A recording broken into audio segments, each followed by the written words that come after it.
Okay, AaronRa.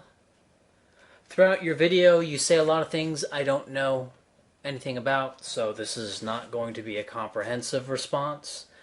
Uh, also, the response is not going to be in the order that you made your video. Now, from the outset, all throughout the presentation, what I think you seem to conflate. You seem to conflate the impact of Darwin's theory with Darwin's own personal sentiments. Okay? And I have heard creationists saying that Darwin himself was an evil bigot and all this stuff. But for the most part, they tend to argue about the impact of evolution. Right? They end up saying, look at these killers at Columbine. You know, they said, here they had a shirt they had one shirt on it that said natural selection. They're motivated by natural selection. That's Darwin right there, okay? They're not saying that Darwin himself would have endorsed this, but they are saying that it is inspired by Darwin's theory, right? And those are two different things. And so you spend a lot of time talking about Darwin's personal views on X, Y, and Z when that's relevant to a very small proportion of what, at least from what I see, maybe you have more experience, but at least from what I see, what creationists actually criticize of Darwin. Maybe I'm wrong. Maybe they're mostly concerned about what Darwin himself actually believes. But from what I've seen, they're more concerned. They seem to be more concerned with his impact, not his personal sentiments. Okay, and regarding the impact of Darwin, well, you don't need to listen to creationists. You can listen to Stephen Jay Gould in a quote here. Says biological arguments for racism. Now, what he calls anyway, I'll just continue. Biological arguments for racism may have been common before 1859, but they increased by orders of magnitude following the acceptance of evolutionary theory. Okay, now for someone to say that modern scientific racism, this is a pejorative term, is not inspired by Darwin, well, that kind of seems strange, because if it were not inspired by Darwin, then what the heck is it? Okay? While not exactly the same, but somewhat related, Francis Galton explicitly stated that he was inspired to start the eugenics movement, which he did, by Darwin's Origin of Species, right? He recalls how he was reading the Origin of Species, and it got him really excited, and he started looking into eugenics, and he ended up being the founder of some sort of eugenics organization, and it then spawned off. Well, basically, Galton is considered the father of the eugenics movement, okay? And he says that he was inspired by Darwin, okay? And I think that is closely related, right? The eugenics movement and what is called scientific racism, pejoratively, or non-pejoratively, race realism, right? That and eugenics are kind of kissing cousins in a historical sense. Now, and this is scientific racism, or race realism, as you call it, in a very big nutshell, right? Humans began in Africa. Then they went out of Africa in several migrations. There are some migrations back into Africa as well, even, but what we're mostly interested in is starting in Africa and then leaving Africa. Multiple species of hominids did this, not just sapiens. And so the humans, or Homo sapiens, sometimes they interbred with Neanderthals, Cro-Magnon, Denisovians, etc. Regarding the interbreeding with Neanderthals, it wasn't amorous. In fact, there's this, I forget how they do that. I think they have to do it with mitochondrial DNA. They basically know that almost all of the interactions, the mating interactions between Neanderthals and Homo sapiens, involved Neanderthal males raping sapien women. Right? That's the interbreeding. Okay. Now, there were vastly different environments that Homo sap went around throughout the world, okay, which required different bodies and different mental abilities. Okay, right? You know, the Inuit people tend to have shorter, stockier, more pulled-in bodies. That helps with, right? And an evolutionary just so story for that observed difference is that it helps with heat dissipation, and in fact it does. And the just so story is that, you know, that's why it happened. Okay. That's one example. Right? And so different environment, and this is basically race realism here, is that different environments require different cognitive skills. And brain power, right? Brain power is not free, right? And it's not always worth the cost in other animals, right? We don't question, well, why don't zebras have more brain power? Well, because the brain sucks up calories, right? Brain has a cost. And there's no reason to assume a priori that brain power is always worth the cost in humans. I mean, we don't have brains the size of Zeppelins, right? We do, in fact, have cognitive limitations, right? So there was clearly some point at which it was not worth it in an evolutionary standpoint to have more brain power, right? Now, in addition to recognize differences in the whole body between what we call races or whatever it is you want to call them, right? You can call them something else. These races don't exist because blah blah blah. But fine, the Australian Aborigines, the Africans, East Asians, Europeans, whatever those are. Okay, there's clear differences in the body, right? And there's also tens of studies, all replicated, all saying very much the same thing, showing consistent differences in cranial capacity, right? In the area that the brain fits in, and and I think in just about every human, like 99.9% of humans, the brain fills out the crania. Okay, so crania capacity is a good indicator of how big the brain itself is. And of course, and it would be think about it, it would be kind of bizarre if it were otherwise, that all these populations, despite having significant average differences in the body overall, including total body size, all happen to have the same sized brains, right? And sorry, Stephen Jay Gould, despite all of his efforts to lie about Morton, right? The races or populations or whatever, they don't have the same size brains, right?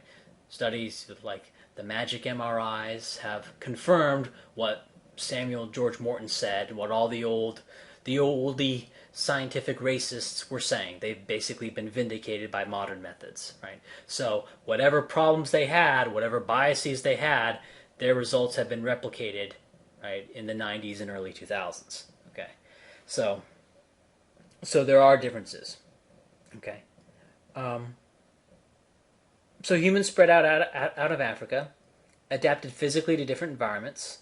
The brain was not spared by this evolution. There are differences in brain size and shape between what I call the races. You can call them whatever you want. And that it's almost certain that there are some differences not only in brain morphology between the races, or whatever you want to call it, but there are going to be some differences with what the brains actually do. And that's it. Right? Anything beyond that, right, specifying what specifically those differences in brain function are, like over the averages, that then goes beyond Darwin. Okay, that is then you're using data found elsewhere and drawing conclusions based on that other data, like what you think the differences between the races are. Okay, but Darwin gets you to the point where, evolution happens. Okay, body changes, differences happen. Nature doesn't do equal. Darwin didn't say that, but that's kind of like, a succinct way to describe what Darwin is saying. In the same way, New Socialist Man is a succinct way to describe what Marx was saying, even though Marx never said New Socialist Man. Okay.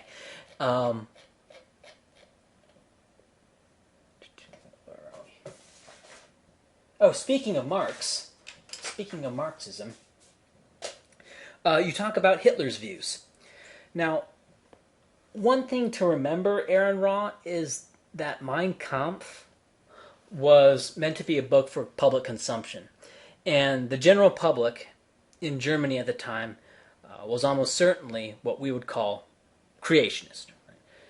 So that's something to keep in mind whenever you read anything from Mein Kampf. Hitler is addressing the German people. Hitler's Table Talk, on the other hand, was a series of monologues given by Hitler to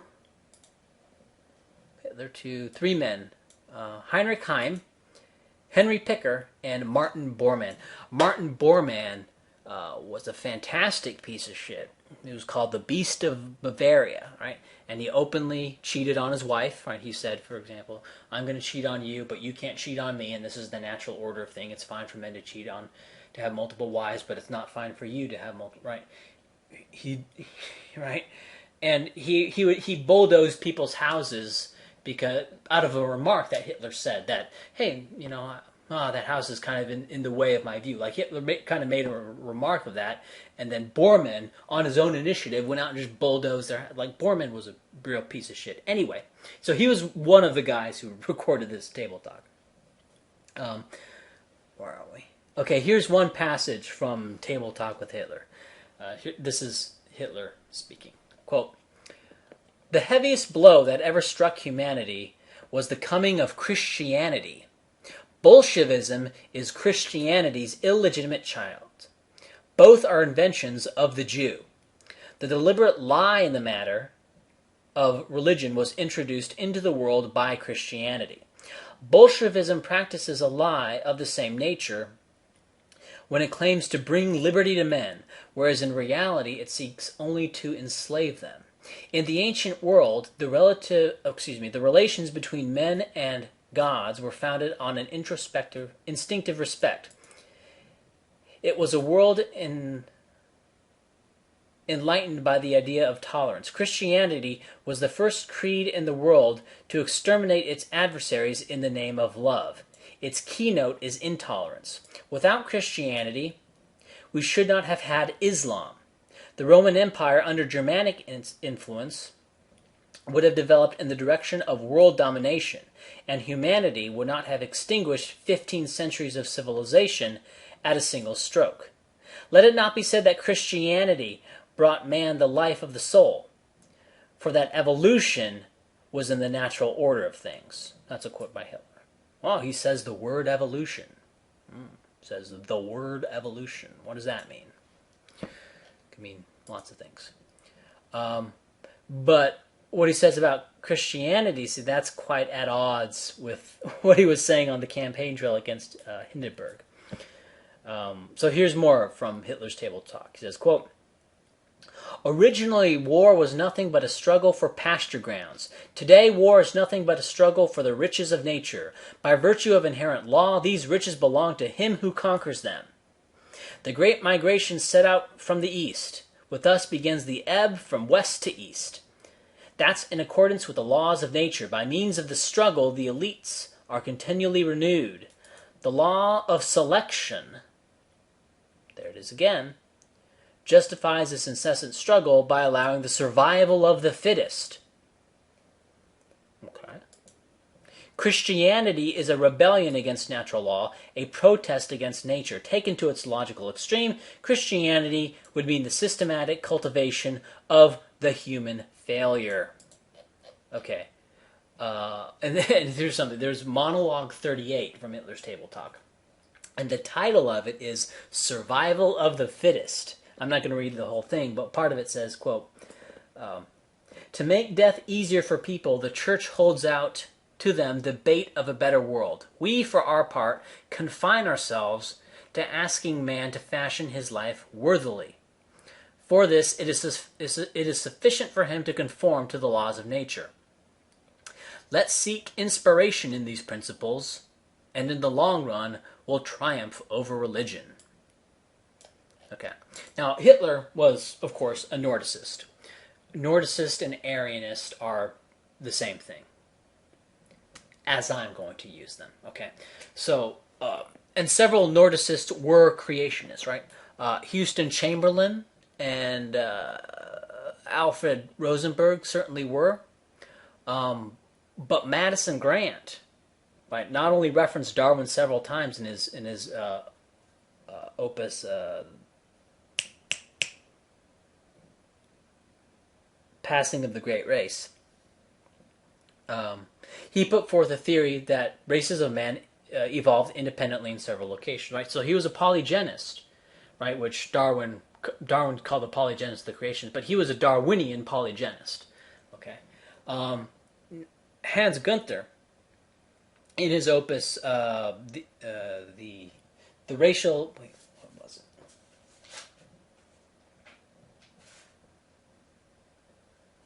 The racial elements of European history.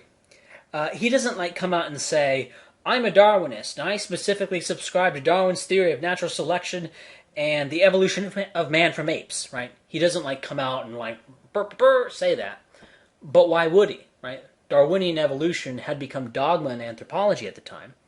And I don't say that pejoratively. I think it's a good dogma.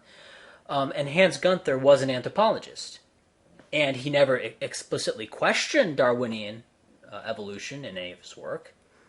So based on that, why would we assume that he did not believe it? Okay? And keep in mind, Hans Gunther, he was like considered the Nazi race pope. The term they used for him, and he was handpicked by Hitler. And in 1932, Hitler actually went to his inaugural speech presenting his views. Hitler was a big fan of Hans Gunther. Now, Hans Gunther doesn't come out and say that he, here we go,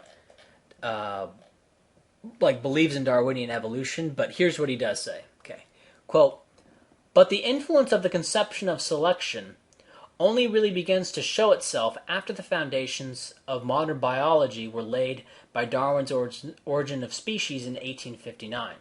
The conception of selection was found to have an effect on the view taken of the destiny of the peoples. Darwin's cousin, Francis Galton, the father of eugenics, was the first to see this." And here he talks about Arthur de Gobineau. I like French names. I have bad pronunciation. And Arthur de Gobineau was one of the earliest Nordicists and was, in fact, a creationist. And here's what Hans Gunther, right, remember the Nazi race pope, said about Gobineau. He says, quote, "But more was and is still wanting. Gobineau, like his contemporaries, had as yet no knowledge of the importance of selection for the life of peoples. The Nordic race may go under without having been mixed, blah, blah, blah, blah, blah." Some other stuff. That's not relevant. Through researches such as these, Gobineau's teachings received a deeper meaning and found fresh support from all these sources, from the sciences of heredity, eugenics, and race. The Nordic movement was born. Close quote. Now again, Gunther doesn't literally come out and say, Gobineau wasn't a Darwinist, but I am. But really, what do you think Gunther was? Okay, I read this and I look at the historical context in which Gunther was. What was around. Also, so I look at these quotes by Gunther, right?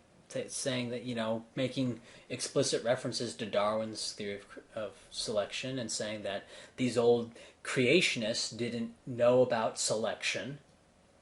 I think almost certainly referring to what he was just talking about 2 paragraphs above, Darwin's theory of selection. Okay. And he cites these creationists all throughout his work. That is true. But here he's saying, I'm basically standing on their shoulders and I'm moving forward with Darwinian selection on this. Okay. So, to me, it's clearly obvious that Gunther was a Darwinist. It's super obvious. And he was handpicked by Hitler. And we know that Hitler was explicitly and overtly anti-Christian. Now, what's funny is that, apparently there's some quote-unquote controversy about the there's not controversy about the authenticity of the table talks. There's people who say that the anti-religious statements in the manuscript were injected, but they just kind of say that. And so, it's like I was reading the Wikipedia page on the controversy. Yeah, I'm getting my info from Wikipedia on this. And they say there's a controversy, and then they list off the religious quotes, and there's an accusation that one of the writers injected the religious stuff. He says he didn't. So I don't. All I see is an accusation I think it is. I think it's an accusation by butthurt atheists who wish Hitler was Christian. I think that's what it is. Um, but no, Hitler was anti-Christian. So cry. um, I mean, I'm anti-Christian too, but Hitler's belief on it doesn't mean shit to me. Uh, yeah. Any more quotes? So yeah, so you see, like in speeches to the public, he said he was a creationist, but he also said he was a devout Christian in those speeches, and we know that that's not true. And we know that his race czar, his race pope that he appointed, uh, Hans Gunther, was almost certainly a Darwinian. In his table talks, he makes references to, the popular catchphrases that have been ascribed to Darwin. Uh, you know, the natural selection and the survival of the fittest. So, how much closer do those dots have to be before you say that yes, Hitler was a Darwinian evolutionist? I think he almost certainly was. Okay, going on. Now, at one point, you claimed that Australian Aborigines were assigned the lowest rank on the scale of humans by some people. I forgot who you were talking about who assigned this thing. But that they did this because the Australian Aborigines had the darkest skin. Now, the problem with what you're saying here is that Australian Aborigines don't have skin any darker than coal-black Africans. And superficially, they have more Caucasian-like features, right? Some of them have straight hair. Okay, some of them have frizzy hair, but also some of them have straight hair. And there may have been some other reasons other than skin color to assign that ranking.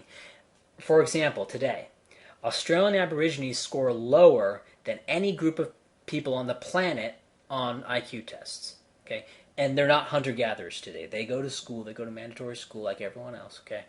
They're not hunter-gatherers. Now, you can say that the tests have problems because they're biased. They don't mean anything. IQ doesn't, right? You can be one of those people who says IQ doesn't predict anything in life, even though it's a better predictor of job performance than education level is. But, fine. That's fine. I'm not talking about the validity of these IQ scores for now. Nor am I talking about their validity to Australian Aborigines. Okay, but I am saying that today there's something other than skin color which could be used to rank Australian Aborigines in last place in some racial totem pole that says white race is best race. Okay, so there's something other than skin color that can be used to say you're on the bottom. Moreover, earlier classifications didn't put Japanese with Europeans just because they had similar skin tones. Okay? Nor did they presume Arabs and Native Americans were the same race. Nor did they assume, although a few early explorers to the Americas thought they were the Israelites. But that aside, generally speaking, the scientific racialists didn't presume Arabs were Native Americans. Nor did they assume dark-skinned Southern Indians and Africans were the same race. All right. For these reasons, the claim that, in some generalized fashion, anthropologists ranked Australian Aborigines lowest because of their skin color seems extremely implausible. Okay, so that's my response to that.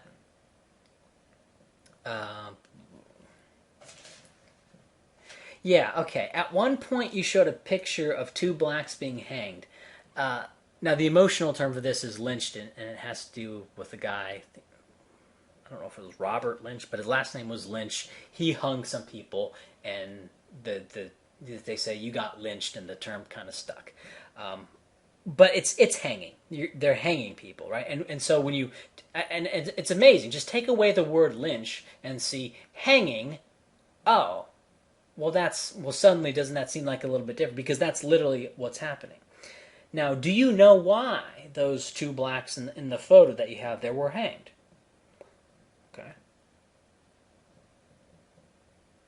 Right. I think that you were trying to imply that what?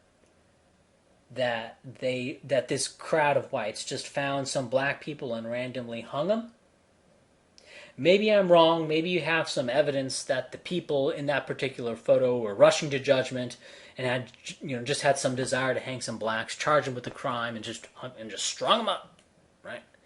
But something to consider, Aaron, is that the spectacle of execution was something that has drawn crowds for millennia. And hangings have drawn crowds for millennia as well. So in terms of what are called lynchings, blacks were actually lynched. Blacks were lynched more than whites, but this disparity in rate per population was no higher than the current disparity in rate per population between blacks and whites and their incarceration rate for violent crime in the United States today. Okay. This is something that I think I showed as satisfactorily as needs to be shown in a little blog post entitled The Lynching Myth, which I'll link below.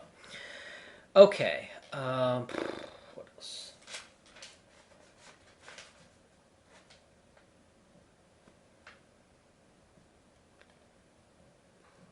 You spend...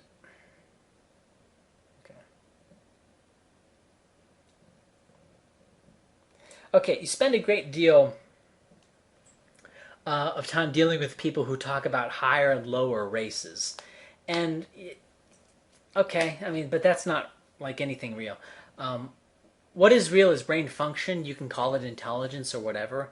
But if there are systemic differences in brain function, then there will almost certainly be some sort of difference in economic outcomes, right? And it doesn't even have to be regarding what is called intelligence. Like, say, for example, that Europeans have lower attention spans than Africans. But for some weird reason, we're cognitively identical in every way on average. Well, then Europeans would probably earn less money, they get fired more, and this would be because they are less well suited to the drudgery of industrial work, because they get bored and they fritter off and they don't do their job, right? And so they're not going to be as successful in an industrial economy, okay? So this biological difference will produce economic differences between the two groups. What I'll often hear is people saying that Africans can integrate into industrialized societies and they can do all the same things that Europeans can do. And for me, I'm not even sure what that's supposed to mean.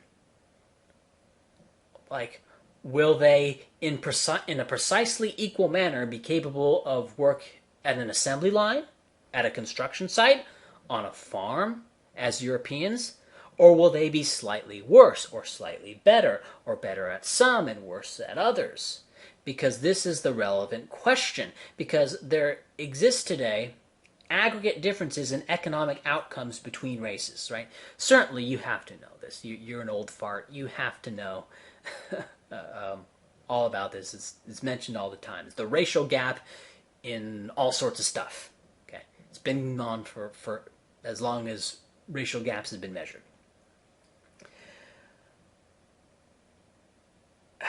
And you can say that,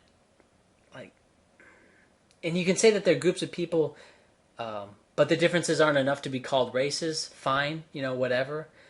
But like black people and white people, whatever those are, there's gaps between them. Now, the question of the cause of the aggregate economic differences between the races is a question that will find an answer. Okay, it will be answered. And it's finding that answer right now, and that answer is white privilege. Right? Say you're one of these people who likes to, make a big fuss about Gamergate, and you like to attack feminism, whatever. You like to pretend to be politically incorrect while saying stuff that the public generally believes. Okay, you're one of those. You're a Bill Maher politically incorrect person, right? You like to pretend to be politically incorrect without the hardship of actually being politically incorrect, right? And so you go on and say that you think white privilege is bullshit. Okay. that the impact of historical oppression is gone, that blacks are not discriminated against today. Okay, but see, there's these gaps. Okay, and why are these gaps still here? Okay, the gap exists, and there's really, in my opinion, only three explanations for it. One is a biological difference between the groups of people, the races, or whatever. Two would be white privilege. Now, white privilege refers to it's a basket for a whole lot of concepts. It's a big ball of, in my opinion, sophistry, but it's nuanced and it's complicated. Okay, and there's a lot of intellectual sounding stuff connected to that. Okay, and third would be the internal culture explanation, right? This is kind of what Thomas Sowell and Walter Williams say, is that the reason, there's racial income gap in particular between blacks and whites is because black people, listen to the rap. Well, not quite, but basically that kind of stuff, right? Internal culture, they need to get their act together. Okay. And that's kind of what Darwinian inspired race realism, or if you want to use the pejorative, scientific racism.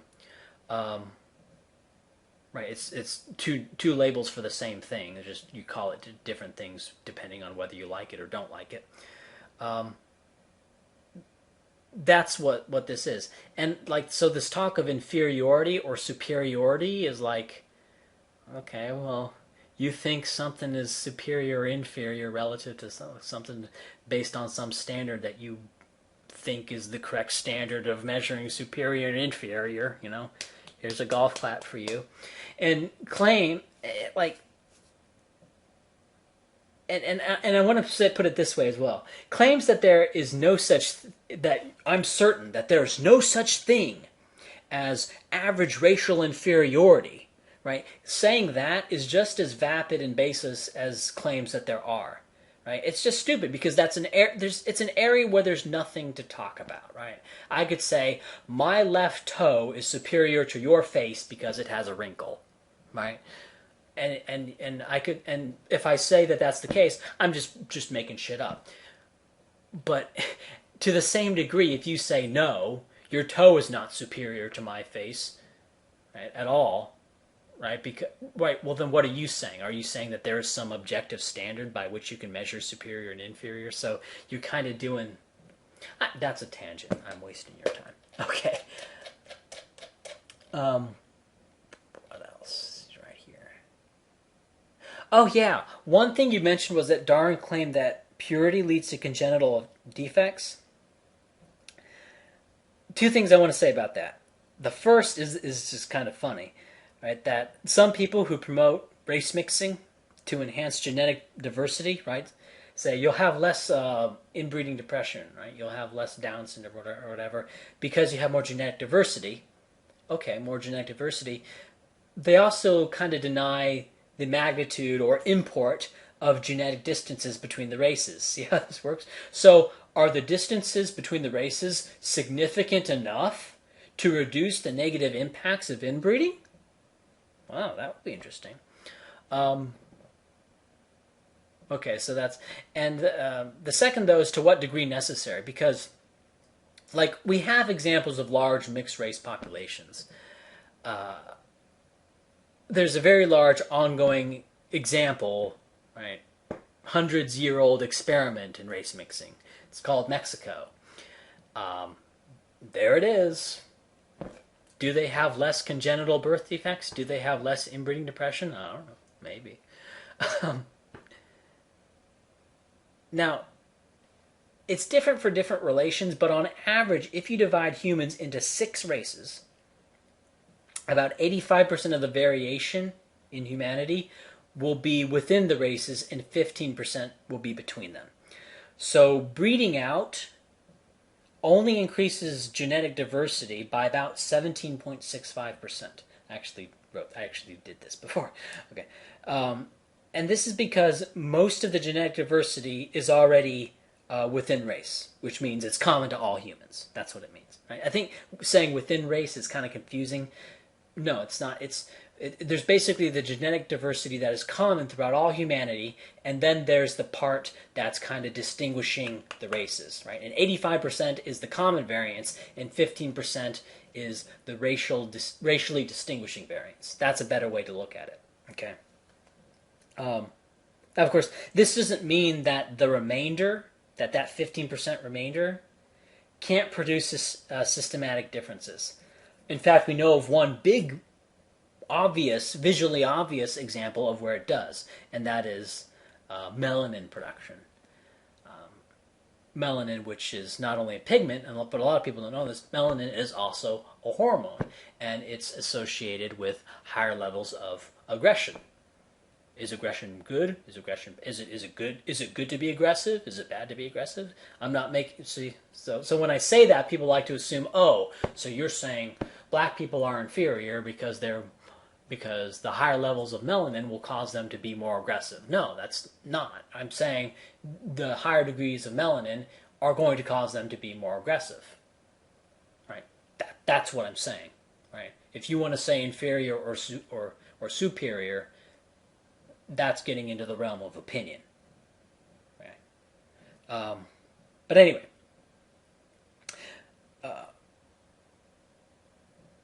So this notion that because most variances within race, right, common to all humans, there cannot be some systemic generalized differences between races. Right? This idea is falsified by the almost typological differences in skin color between some races, or continental populations, or haplogroups, or clans, or whatever you want to call them.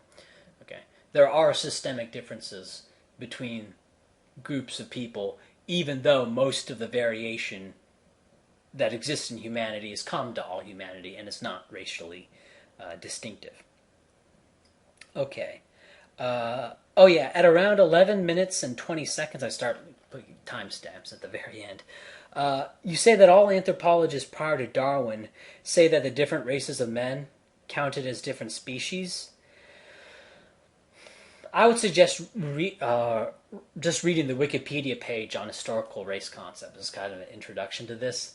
But also consider that what you think of as species and what a pre-Darwinian person thinks of as species are not going to be the same thing, right?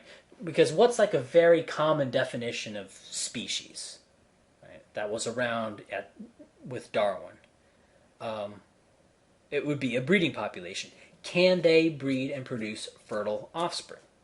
Right? That's a very common, straightforward definition. Sometimes you can have ring species and say, "Oh, these are species. It's connect. We'll do connect the dots. Or is this one big species?" Or right. So it can get fuzzy like in those instances, but generally it's a pretty good consistent definition of a species. Right.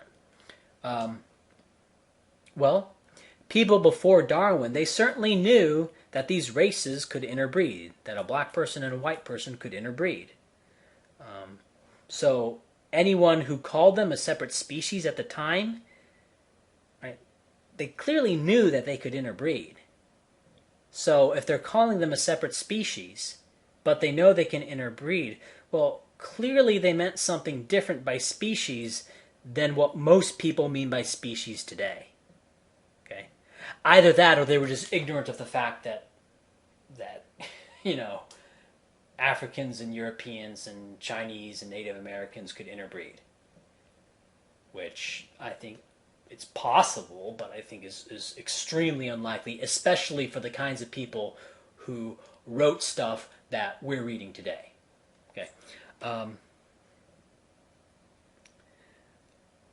and we look at the shift in the use of the term species. This would be a shift in the use of the term species, and a similar shift can be seen in the use of the term race, which at one point in history originally referred to nationalities and to language groups, as well as biological groups, and was very much muddled. But today, like outside of Brazil, because they have something really retarded that they do, but outside of Brazil, race basically refers to biological groups.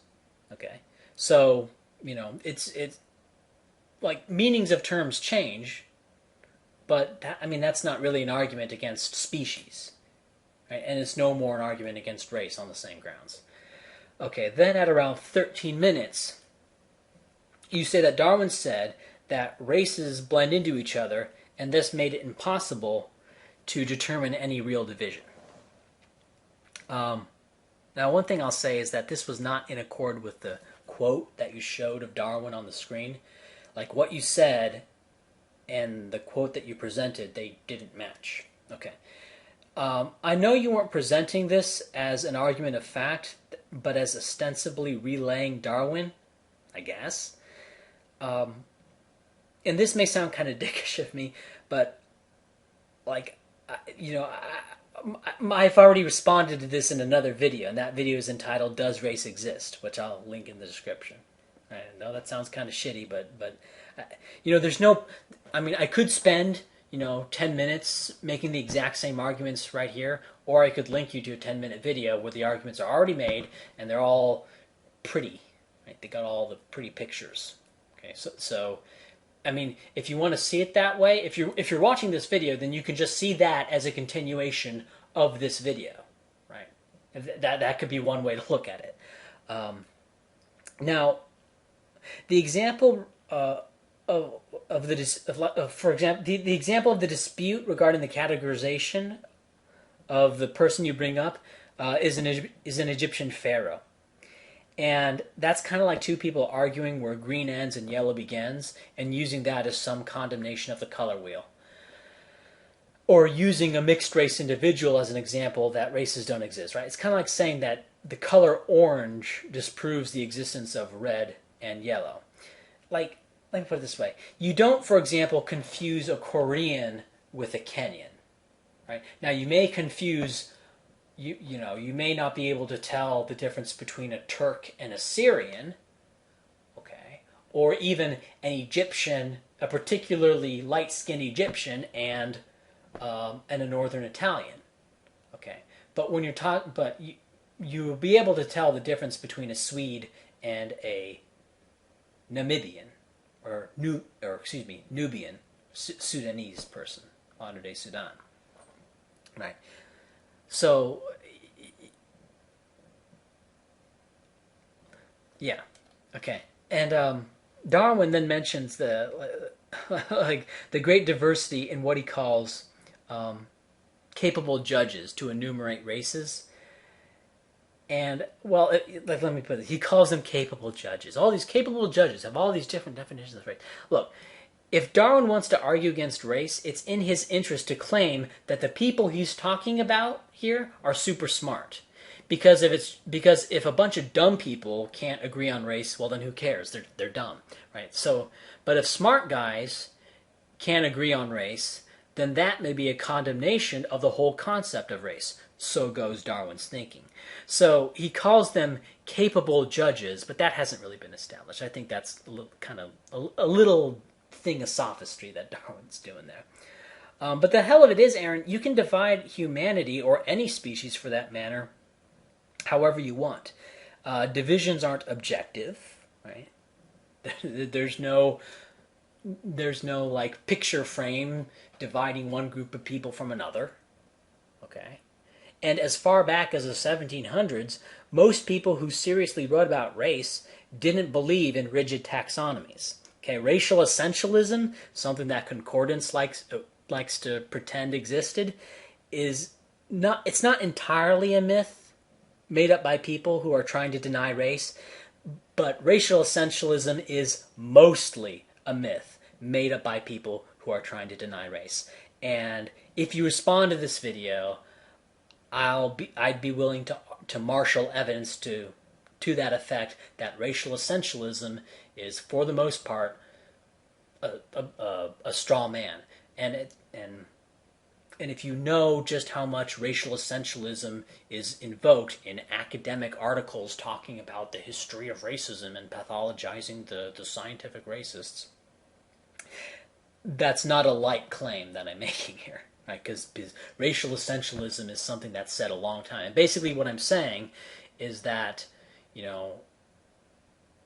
researchers who have all the authority points are engaged in sort of a systematic delusion regarding history, right? Well, this guy said racial essentialism. It's basically a big long game of telephone, all getting published in peer-reviewed journals, right? So what I'm saying is, it may sound kind of light on first glance that people are making up racial essentialism as kind of a straw man, but it's actually a little bit significant because it's not just anybody, it's not just one person, and it's for a long period of time. This racial essentialism canard, so I contend.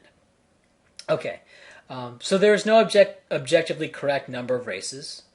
Now, since around at least 1870, when Thomas Huxley made his little map, and almost certainly long before that as well, a 6 or 7 race model has been the norm worldwide, excluding Brazil, okay, because Brazil's stupid. Yes, that 1870 is after Darwin, true, but I'm not sure if I'm responding to Darwin or to you, right? And so I think it's important to mention, because when I watch your video, it's somewhat hard to tell if you're making your own arguments or if you're ostensibly relaying Darwin. So I'm not sure from moment to moment if I'm responding to you yourself or you as advocate of Darwin, right? If those two are even different things in practice. Okay. Now, I think I'll just end on this because I'm going on way too long here.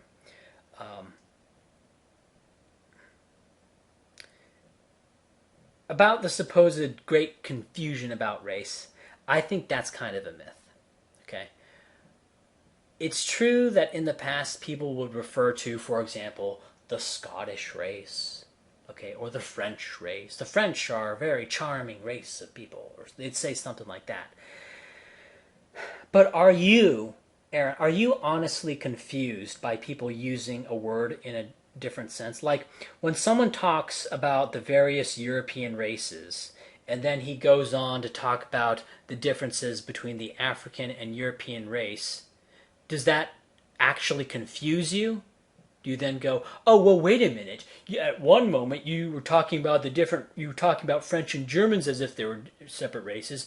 Now you're talking about Europeans as if they're one race compared to the one race of Africa. Which is it?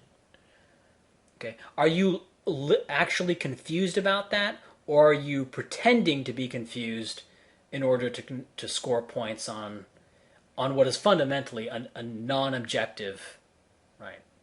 A kind of, divisions between colors, practice, and taxonomy.